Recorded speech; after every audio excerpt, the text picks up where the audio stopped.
नमस्कार, हिंदी प्रतियोगिता के यूट्यूब चैनल में आपका स्वागत है। आज हम आपके लेकर आए हैं हिंदी व्याकरण के 100 बहुत ही महत्वपूर्ण प्रश्न, जो आपके आने वाले सभी एग्ज़ाम्स के लिए बहुत इम्पोर्टेंट है। तो वीडियो को ध्यान से देखें और एंड तक बने रहें। तो पहला प्रश्न है, निम्नलिखित में से कौन-सा मूल दीर्घ स्वर नहीं है? तो इनमें से जो दीर्घ स्वर नहीं है, वो है ऑप्शन नंबर डी, ओ। अगला प्रश्न है, हिंदी में ध्वनियाँ कितने प्रकार की होती हैं? तो हिंदी में ध्वनियाँ जो है वो 2 प्रकार की होती हैं। अगला प्रश्न है, मात्रा के आधार पर कितने प्रकार स्वर जो है वो कितने प्रकार के होते हैं?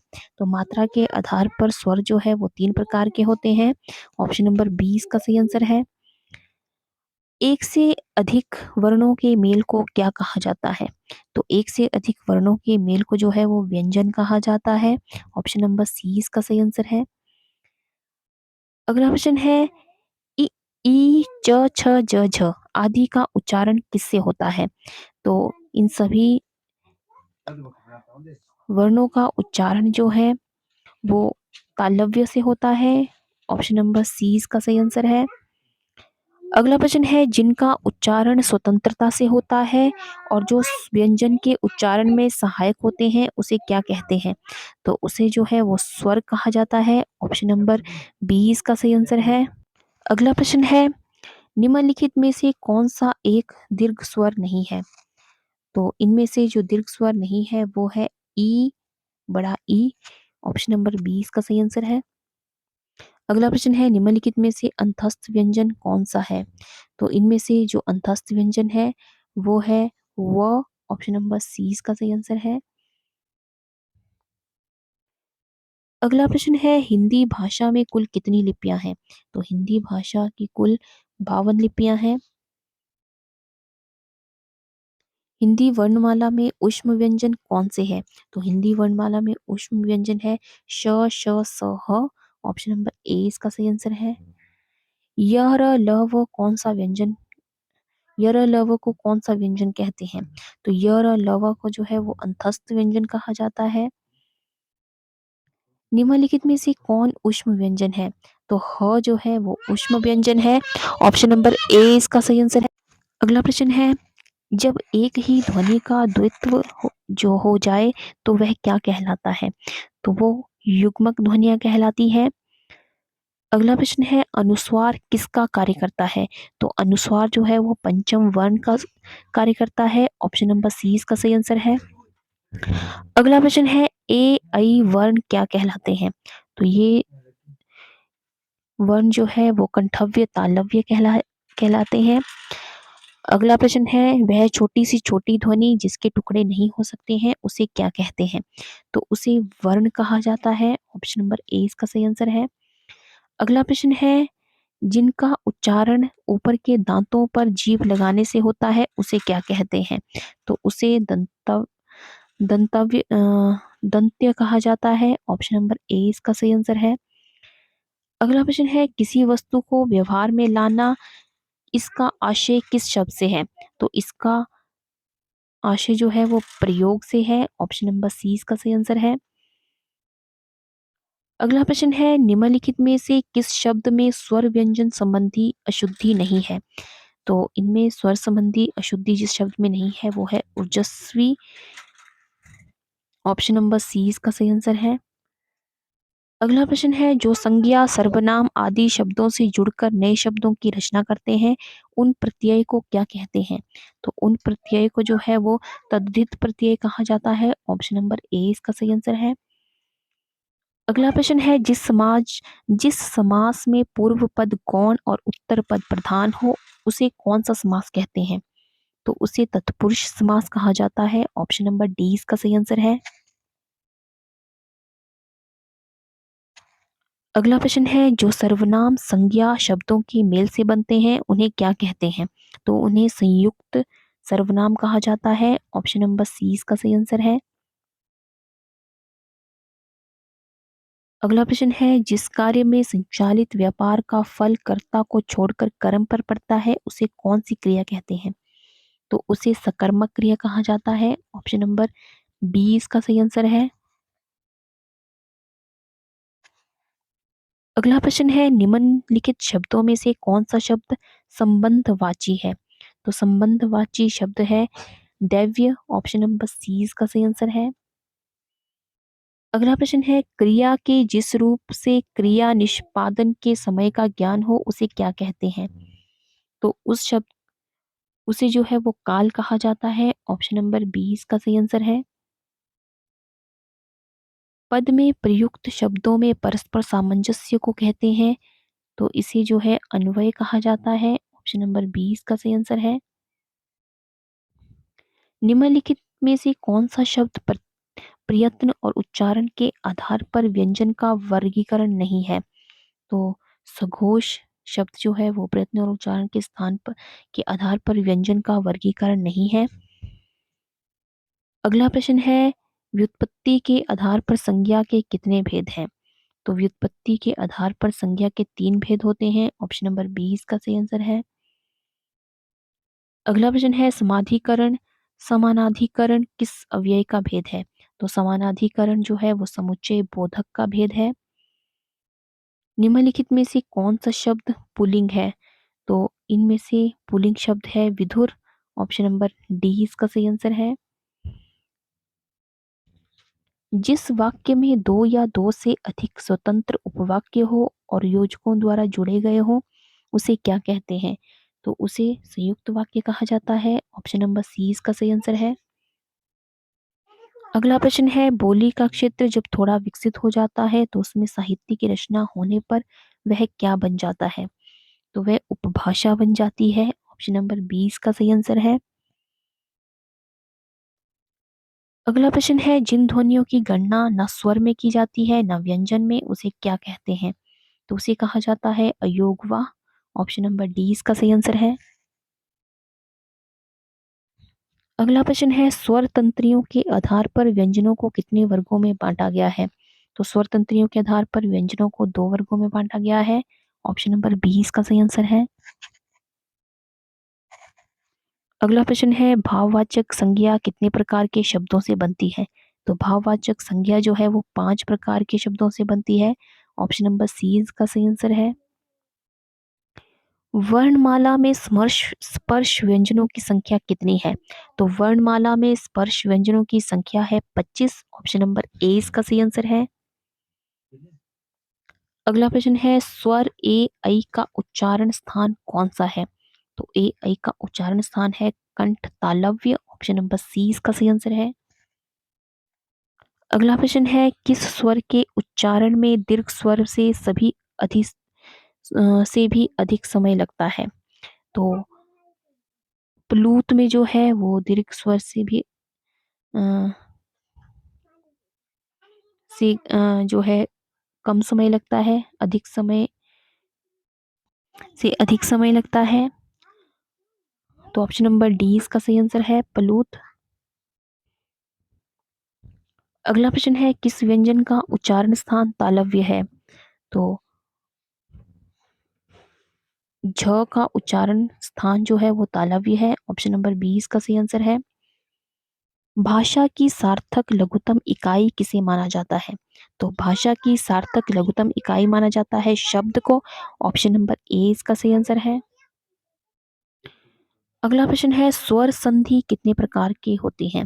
तो स्वर संधि जो है वो 5 प्रकार की होती है, ऑप्शन नंबर डी इसका सही आंसर है। चौपाई के प्रत्येक चरण में कितनी मात्राएं होती है? तो चौपाई के प्रत्येक चरण में 16 मात्राएं होती है। छंद कितने प्रकार के होते हैं? तो छंद जो है वो 3 प्रकार के होते हैं, ऑप्शन नंबर 20 का सही आंसर है। अगला प्रश्न है निम्नलिखित में से कौन सा वार्णिक छंद है? तो वार्णिक छंद है सेवैया। अगला प्रश्न है छंद पढ़ते समय आने वाले विराम को क्या कहते हैं? तो छंद पढ़ते समय जो विराम आता है उसे यति कहा जाता है, ऑप्शन नंबर 20 का सही आंसर है। अगला प्रश्न है छप्पे किस प्रकार का छंद है? तो छप्पे जो है वो विषम छंद है, ऑप्शन नंबर 20 का सही आंसर है। अगला प्रश्न है किस छंद का प्रथम और अंतिम शब्द एक सा होता है? तो कुंडलियां का प्रथम और अंतिम चरण जो है वो एक सा होता है, ऑप्शन नंबर ए इसका सही आंसर है। अगला प्रश्न है उपमेय में कल्पित उपमान की संभावना को कहते हैं, तो इसे उत्प्रेक्षा कहा जाता है। ऑप्शन नंबर सी इसका सही आंसर है। अगला प्रश्न है उपमान और उपमेय का अभेद क्या कहलाता है, तो उपमान और उपमेय का अभेद कहलाता है रूपक। ऑप्शन नंबर बी इसका सही आंसर है। अगला प्रश्न है मुख्य रूप से समास कितने प्रकार के होते हैं, तो समास जो है वो 6 प्रकार के होते हैं। ऑप्शन नंबर बी इसका सही आंसर है। अगला प्रश्न है जो क्रिया अभी हो रही है उसे क्या कहते हैं, तो उसे अपूर्ण भूतकाल कहते हैं। ऑप्शन नंबर ए इसका सही आंसर है। रचना की दृष्टि से क्रिया के कितने भेद हैं, तो रचना की दृष्टि से क्रिया के 2 भेद हैं, अकर्मक और सकर्मक। अगला प्रश्न है जब कर्ता एक क्रिया समाप्त कर उसी क्षण दूसरी क्रिया में प्रवृत्त होता है तब पहली क्रिया क्या कहलाती है, तो पहली क्रिया जो है वो पूर्णकालिक क्रिया कहलाती है। ऑप्शन नंबर सी इसका सही आंसर है। अगला प्रश्न है विशेष्य क्या है, विशेष्य जो है वो जिस प्रकार के विशेष जिस शब्द के विशेषता बताई जाती है तो वो विशेष्य कहलाया जाता है। तो ऑप्शन नंबर ए इसका सही आंसर है। सर्वनाम कितने प्रकार के होते हैं, तो सर्वनाम जो है वो 6 प्रकार के होते हैं। ऑप्शन नंबर सी इसका सही आंसर है। हिंदी में कुल कितने सर्वनाम हैं, तो हिंदी में कुल 11 सर्वनाम है। ऑप्शन नंबर सी इसका सही आंसर है। अगला प्रश्न है निम्नलिखित में से कौन संज्ञा का प्रकार नहीं है, तो इनमें से जो संज्ञा का प्रकार नहीं है वो है देशवाचक। ऑप्शन नंबर सी इसका सही आंसर है। अगला प्रश्न है संज्ञाओं के साथ आने वाली विभक्तियों को क्या कहा जाता है, तो संज्ञाओं के साथ आने वाली विभक्तियों को कहा जाता है विश्लिष्ट। निम्नलिखित में से रचना के आधार पर कौन सा शब्द रूढ़ नहीं है, तो रूढ़ शब्द जो नहीं है वो है विज्ञान। ऑप्शन नंबर सी इसका सही आंसर है। अगला प्रश्न है शब्दांश कितने प्रकार के होते हैं, तो शब्दांश जो है वो 2 प्रकार के होते हैं। निम्नलिखित में से कौन सा शब्द फारसी नहीं है, तो फारसी शब्द जो नहीं है वो है हक। ऑप्शन नंबर डी इसका सही आंसर है। अगला प्रश्न है प्रत्येक शब्द में कौन सा उपसर्ग है, तो प्रत्येक शब्द में प्रति जो है वो उपसर्ग है। ऑप्शन नंबर बी इसका सही आंसर है। अगला प्रश्न है अर्थ के आधार पर शब्द कितने प्रकार के होते हैं, तो अर्थ के आधार पर शब्द जो है वो 4 प्रकार के होते हैं। उद्देश्य और विधेय किसके अंग है, तो उद्देश्य और विधेय जो है वो वाक्य के अंग है। ऑप्शन नंबर ए इसका सही आंसर है। वाक्य के प्रयुक्त शब्द को क्या कहते हैं, तो वाक्य के प्रयुक्त शब्द को पद कहा जाता है। दो अलग अलग भाषाओं के मेल से बना हुआ शब्द क्या कहलाता है, तो दो अलग अलग भाषाओं से बने हुए शब्द को जो है वो संकर कहा जाता है।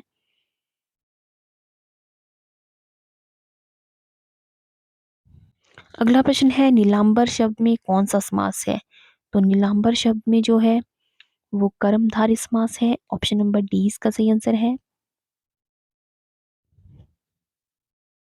अगला प्रश्न है किस समास में दोनों पद मिलाकर एक नया अर्थ प्रकट करते हैं, तो बहुव्रीहि समास में जो है 2 पद मिलाकर एक नया अर्थ प्रकट करते हैं, जैसे कि पि- पीताम्बर, पीला हो अंबर जिसका, जैसे कि तीसरा अर्थ इसमें निकलेगा श्री कृष्ण।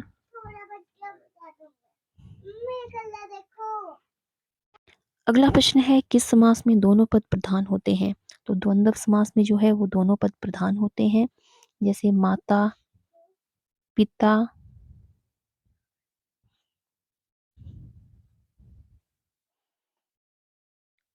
अगला प्रश्न है जिस समास में कोई पद प्रधान नहीं होता उसे कौन सा समास कहते हैं, तो उसे जो है वो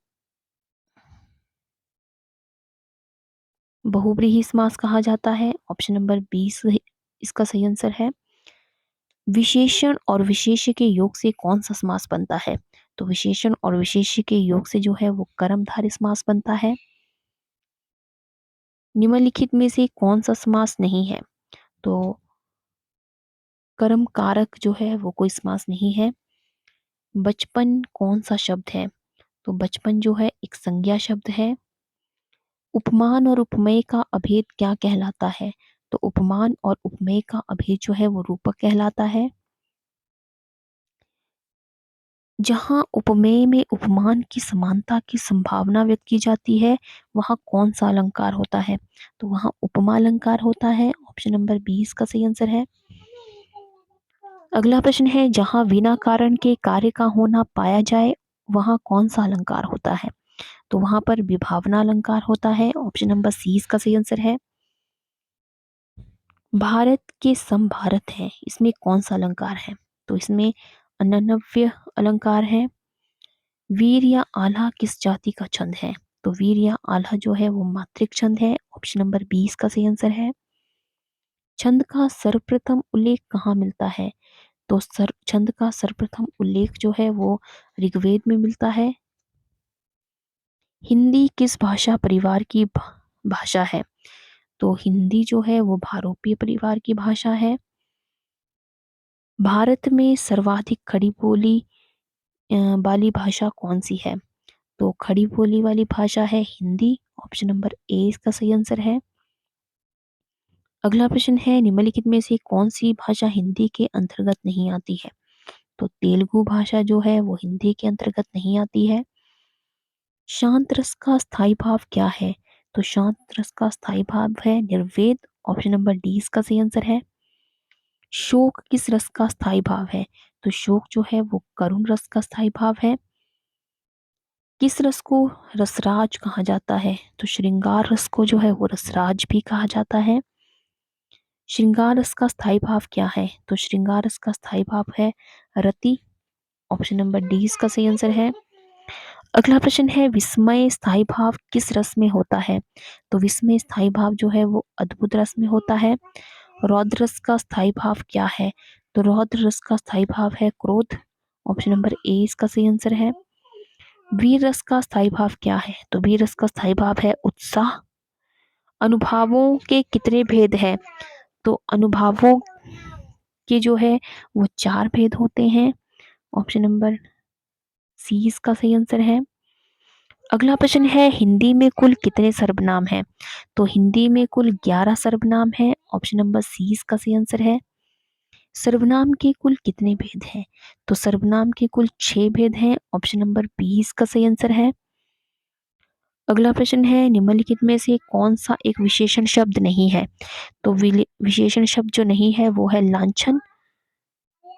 अगला प्रश्न है, विशेषण जिस शब्द की संज्ञा बताता है उसे क्या कहते हैं? तो विशेषण जिस शब्द की संज्ञा बताता है उसे कहते हैं विशेष्य। अगला प्रश्न है, व्याकरण की दृष्टि से कौन सा शब्द विशेषण नहीं है? तो व्याकरण की दृष्टि से जो शब्द विशेषण नहीं है वो है भय। ऑप्शन नंबर डी इसका सही आंसर है। अगला प्रश्न है, जिस विकारी शब्द में संज्ञा की व्याप्ति मर्यादित होती है उसे क्या कहते हैं? तो उसे कहा जाता है विशेषण। ऑप्शन नंबर 20 का सही आंसर है। गुणवाचक विशेषण के कितने भेद हैं? तो गुणवाचक विशेषण के कुल 7 भेद हैं। ऑप्शन नंबर सी इसका सही आंसर है। अगला प्रश्न है, निम्नलिखित में से कौन सा शब्द गुणवाचक विशेषण नहीं है? तो इनमें से जो शब्द गुणवाचक विशेषण नहीं है वो है दूना। अगला प्रश्न है, जो संज्ञा की विशेषता बताते हैं उसे क्या कहते हैं? तो उसे विशेषण कहा जाता है। आगे है, क्रिया से संबंधित कितने रूपावली वर्गों का प्रयोग किया जाता है? तो क्रिया से संबंधित जो है वो 16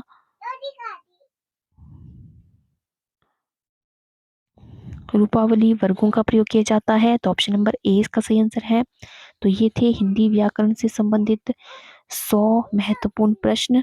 तो आई होप आपको ये वीडियो पसंद आया हो, तो वीडियो को लाइक करें और ज़्यादा से ज़्यादा शेयर करें और चैनल को सब्सक्राइब करना बिल्कुल ना भूलें। तो आज की वीडियो में बस इतना ही। मिलते हैं एक नई वीडियो में कुछ नए प्रश्नों के साथ। तब तक के लिए जय हिंद, जय भारत।